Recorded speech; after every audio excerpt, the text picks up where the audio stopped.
Welcome all. Today we are going to understand the concept of bond valuation. Bonds. Let us understand what does it mean by bonds.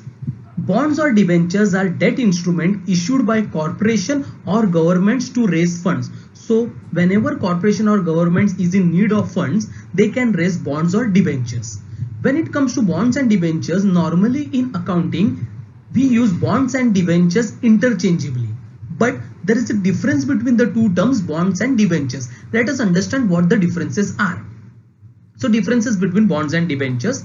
Bonds are issued by government, whereas financial institutions and corporates, whereas debentures are issued normally by corporates. Bonds have a longer maturity period, say for example 20 to 30 years, whereas debentures have a maturity period of around 5 to 10 years. Bonds are secured by the assets of the company, so bonds are secured bonds, whereas debenture may be secured or may be unsecured. Bonds are not convertible into shares, whereas debentures may or may not be convertible into shares. So in spite of all these differences between bonds and debentures, but still in the world of finance, they both are used interchangeably. So what is true for bonds is true for debentures.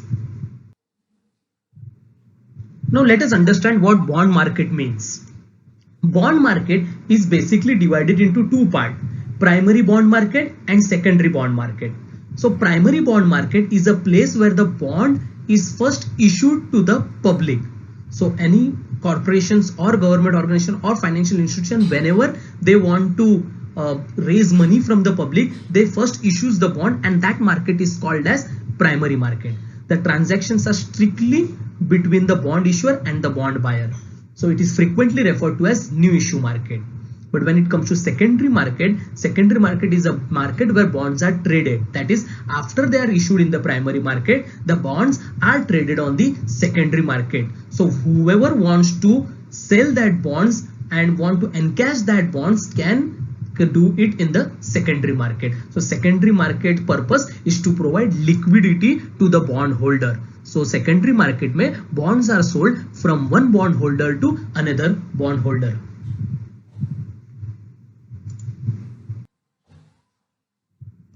Now let us see the different terms used in bond valuation. First, par value.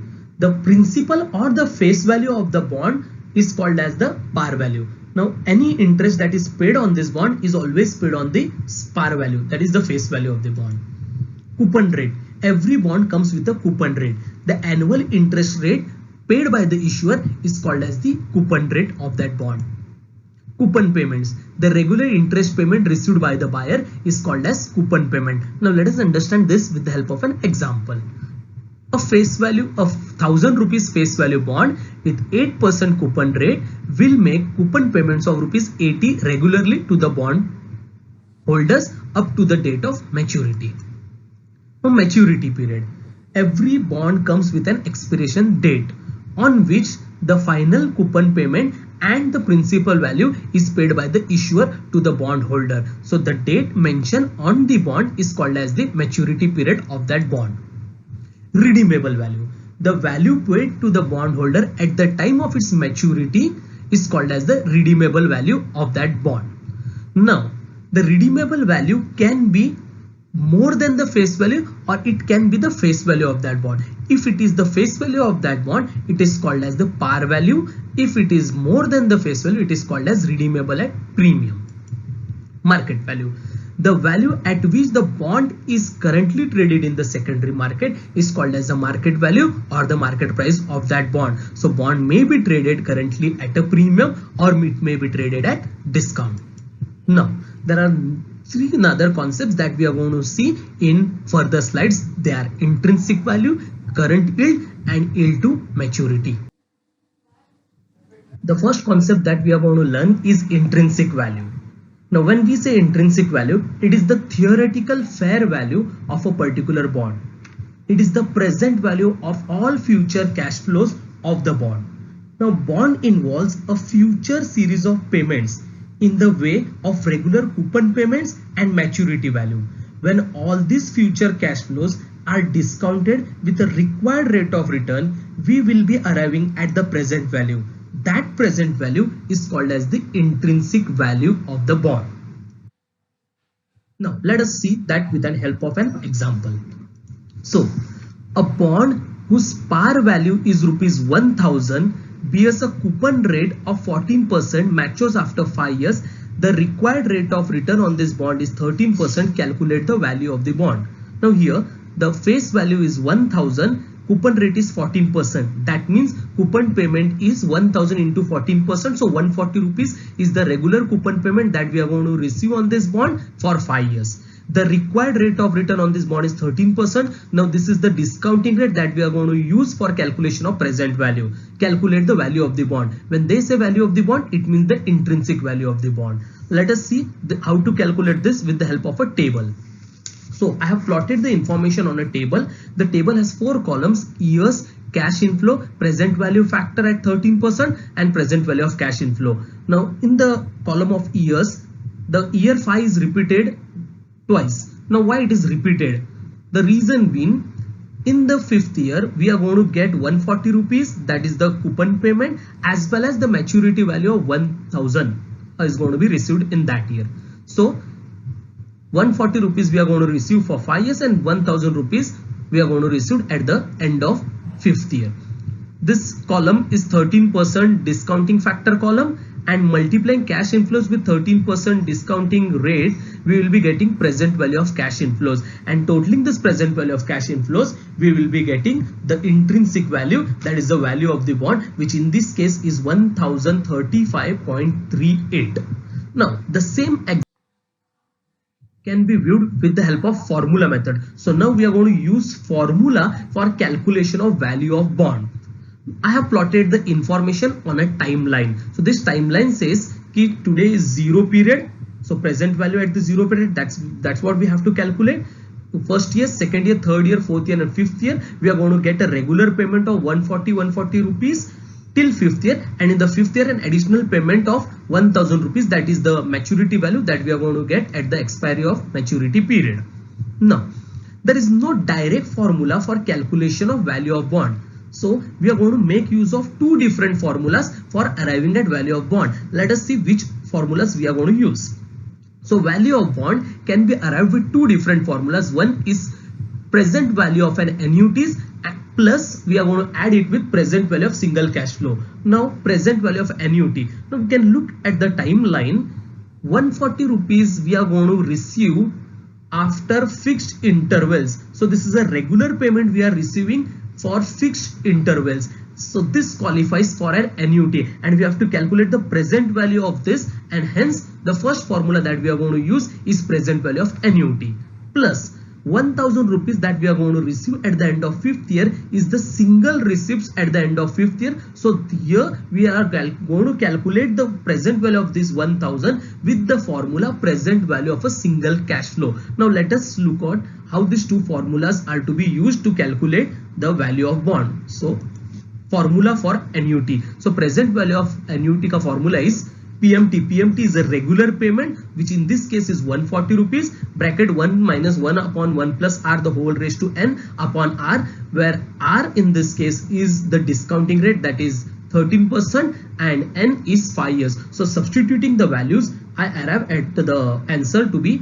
492.41. So this is present value of annuities.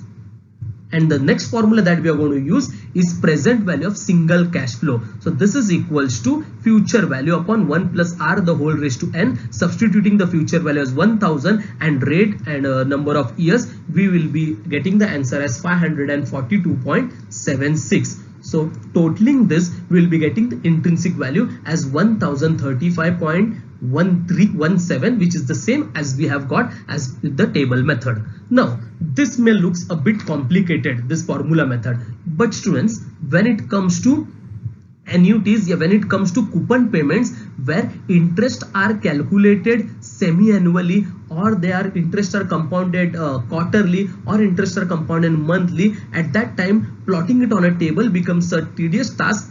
So formula method will help you in such case. So when the interests are compounded semi-annually, you have to just remember कि the R will be divided with 2 and N will be multiplied with 2. If the interest are charged, if the interest coupon payment is compounded quarterly, then R will be divided with 4 and N will be multiplied with 4. Similarly, if the coupon payment is monthly compounding, then R will be divided with 12 and N will be multiplied with 12, and we can arrive at the intrinsic value in that case.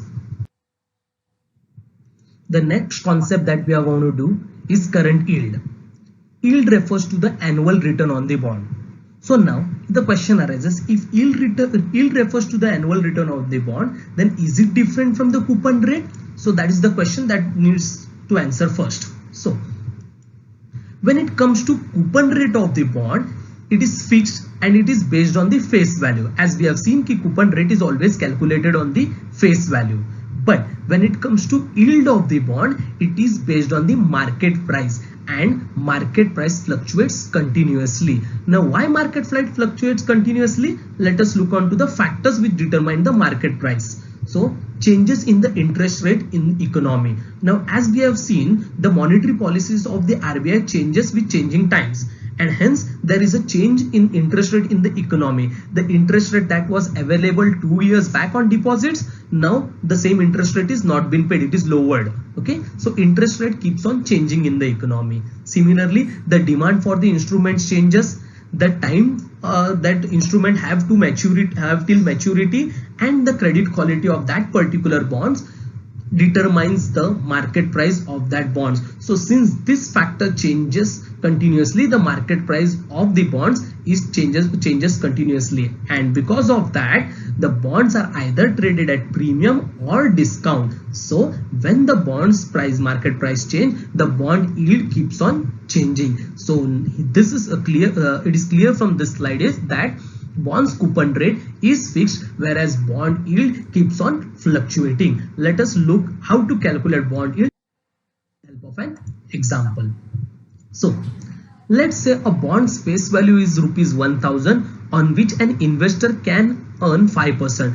This means that the coupon is 5%, and an investor who buys the bond, holds it till maturity, will get rupees 50 every year over the tenure of bond. So 1000 into 5%, that is 50 rupees. That's what coupon payments he is going to receive, and the rate of the return here is fixed. That is coupon payment is fixed, that is 5%. Okay. Now the price, if suppose the price of the bonds dropped in the market to rupees 980, but still the bondholder will earn your coupon payment of 50, because the face value is going to remain 1000 and the coupon rate is going to remain at 5%. So he is still going to earn 50 rupees. But the current yield in this case is 50 divided by 980, so that is 5.10. And if suppose later the price of the bond rises to 1030, the bondholder is still going to earn 50 rupees, but the current yield in this case is going to be 4.85. Okay, so current yield, the formula for current yield will be interest upon price into 100. So bonds market price, it is clear from the examples that bonds market price and current yield are inversely related. What does that mean? That means if the price of the bond increases, its current yield will decrease, and if the price of the bond, market price of the bond decreases, its current yield will increase. Now this was about current yield. Current yield refers to the annual return a bond will be providing. Now as the market price keeps on changing, the current yield of the bond keeps on changing.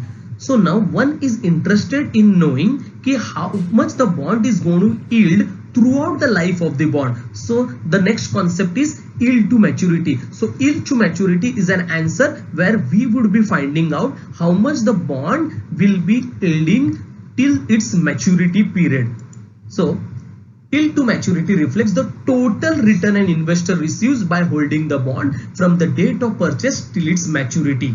It is a long-term bond yield, but it's expressed in the form of an annual rate. So even though we calculate the yield of the bond till the date of its maturity, but still it is expressed as % per annum. It is an internal rate of return. So yield to maturity is also called as an internal rate of return of the bond. at which the present value of all future streams of cash flow is exactly equal to the current market price.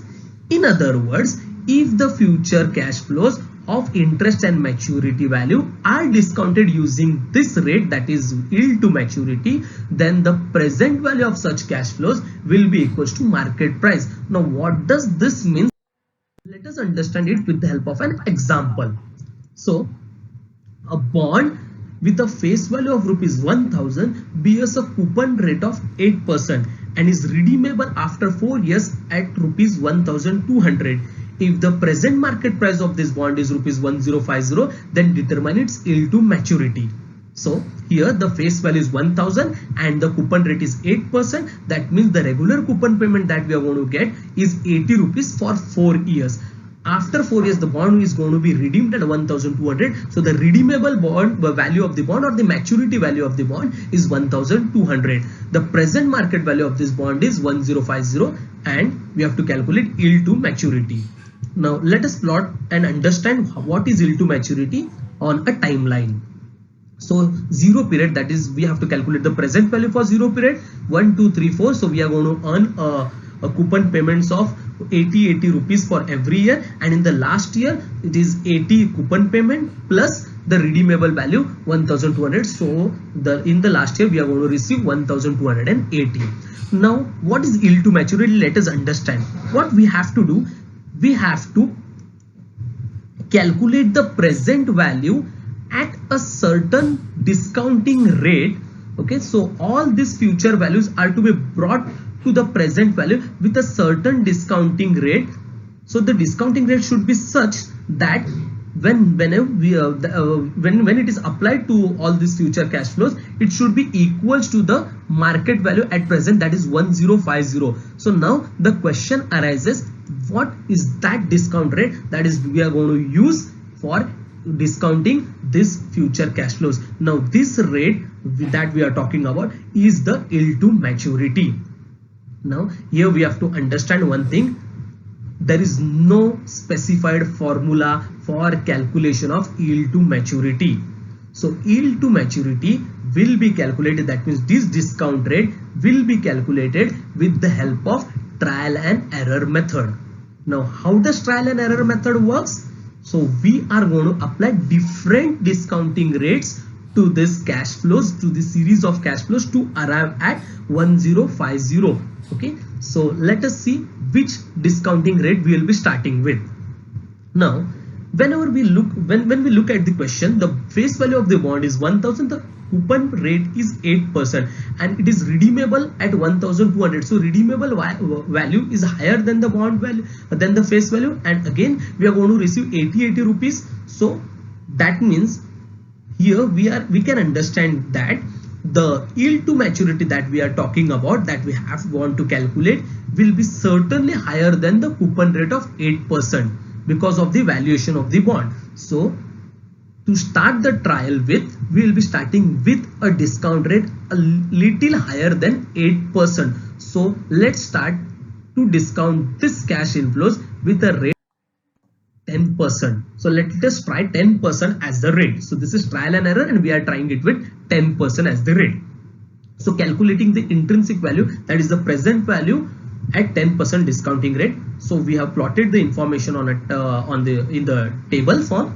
So 1 to 4 year we are going to receive 80 rupees and the present value factors for 4 years is 3.1699 at 10%. So multiplying that with 80 rupees, we will be arriving at 253.59, and at the end of 4th year we are going to receive 1200. So the present value factor for 4th year is 0.6830. So multiplying it, will be getting 819.60. So the intrinsic value of 10% is at 1073.19.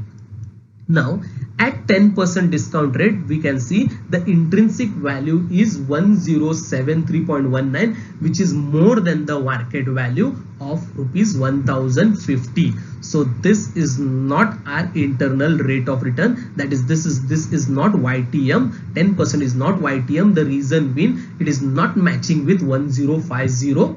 Okay, it is higher than, the intrinsic value is higher than 1050. So what we have to do, we have to lower this intrinsic value. So for lowering this intrinsic value, we have to increase the discounting factor from 10% to some other factor. We have to increase the discounting factor, because you have to understand कि whenever the discounting factors is increased, the intrinsic value will decrease, and here in this case we have to decrease the intrinsic value to 1050, so we have to increase the factor. So I am applying a different factor now, and that will be 10%. We have applied it, so we will be applying it 11%. We will trying it with 11%.